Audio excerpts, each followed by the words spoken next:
To our correspondent Rob Reynolds, he's live from the capital, Port-au-Prince. Rob, I don't know whether you have any more on that, but I know that we were going to talk about fears of irregularities in the distribution of aid, but take it away.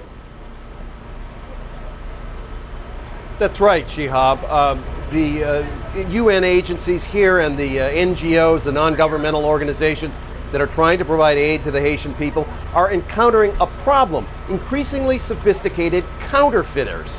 Now, we're not talking here about fake greenbacks or banknotes. We're talking about bogus ration coupons for meals, for rice. And this is just another aspect of a problem that has plagued Haiti even long before the earthquake hit, and that's the curse of corruption.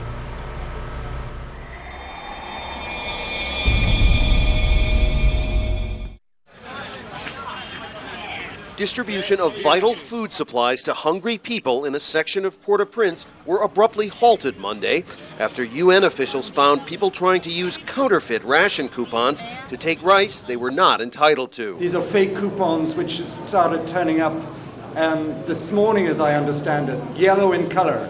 Now, the distributions that we gave out for the coupons that we gave out for this particular site yesterday are green, so it was immediately apparent to us that there was some fraud involved here. As a result, 10,000 families are going without. There have been a number of attempts to take improper advantage of the humanitarian aid process since the earthquake January 12th.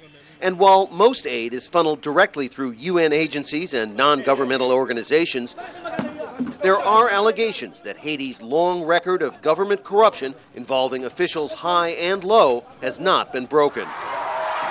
Shouting, "She stole the rice," in Creole, protesters marched on the offices of the mayor of PETIONVILLE, a Port-au-Prince suburb. They accuse Mayor Claire Parent of manipulating aid distribution. I've been here every day trying to get a coupon, but they don't give us anything. They give them to their own people. Mayor Parent told Al Jazeera she vehemently rejects the accusations. You know, when we are close election, they say anything they want. They say anything they want, but they know what they say there cannot affect my reputation. The anti-corruption watchdog group Transparency International has consistently ranked Haiti near the bottom of its index of the most corrupt states. Now, with hundreds of millions of dollars worth of international aid flowing into the country, there are fears of new corruption on a massive scale. We are pessimistic. MARILYN is Transparency International's representative in Haiti. We do know that corruption is endemic in this country. When 4 hurricanes lashed Haiti in 2008, the Venezuelan government loaned it $197 million for reconstruction. Nearly half of it went missing. Official investigations never pinpointed the culprits. Comprehensive new anti-corruption legislation was proposed but never passed by the national legislature. ALLIEN says a culture of complicity and impunity prevents prosecution of corrupt officials. Till now, corruption is a very, the word is really, it's a low risk, high yield behavior. It's little wonder that many Haitians doubt the honesty of their own government. Haitians are all thieves. They won't help us. We prefer Americans to be our leaders.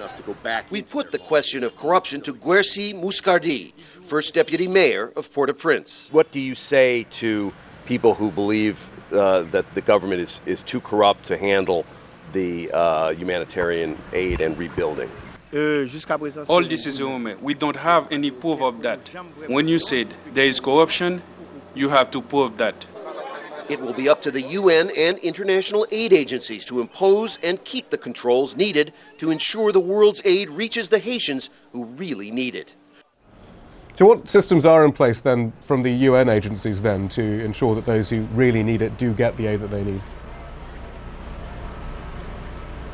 Well, they have a system, Shihab, that tries to essentially cut out the government for the most part.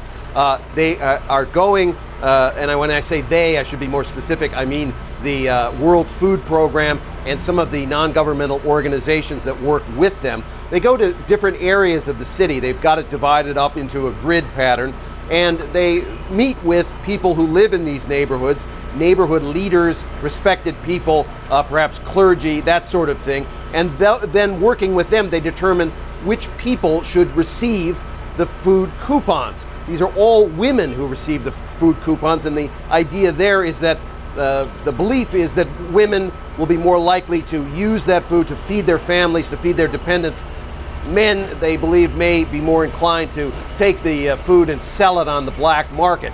So working with these neighborhood leaders, they then distribute the coupons and hand them out to the people who are supposed to need them. But they have to have the government involved on a certain level. This is a sovereign country, after all, although very debilitated in terms of its government capacities and capabilities. So they do have to be involved. But it's not the kind of situation that we did see in 2008 when Hugo Chavez's government in Venezuela essentially handed the Haitian government a whole lot of money, and a whole lot of that money went missing.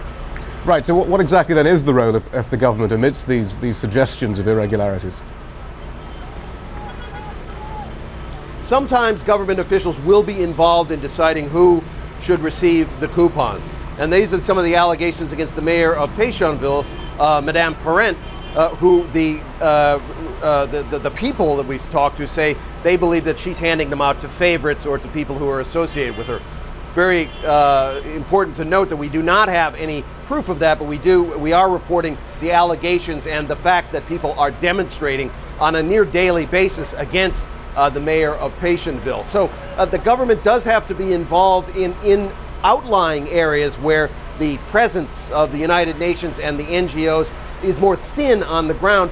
The government is more involved. So there are plenty of opportunities, cracks in the system for corruption to take place, and it would be remiss of us, Shihab, not to say that there's always the possibility of corruption, not just in the Haitian government, but in the UN agencies, in the NGOs. This is human nature, and money is money. Back to you. Thank you, Rob. Rob Reynolds in Port-au-Prince, and actually in the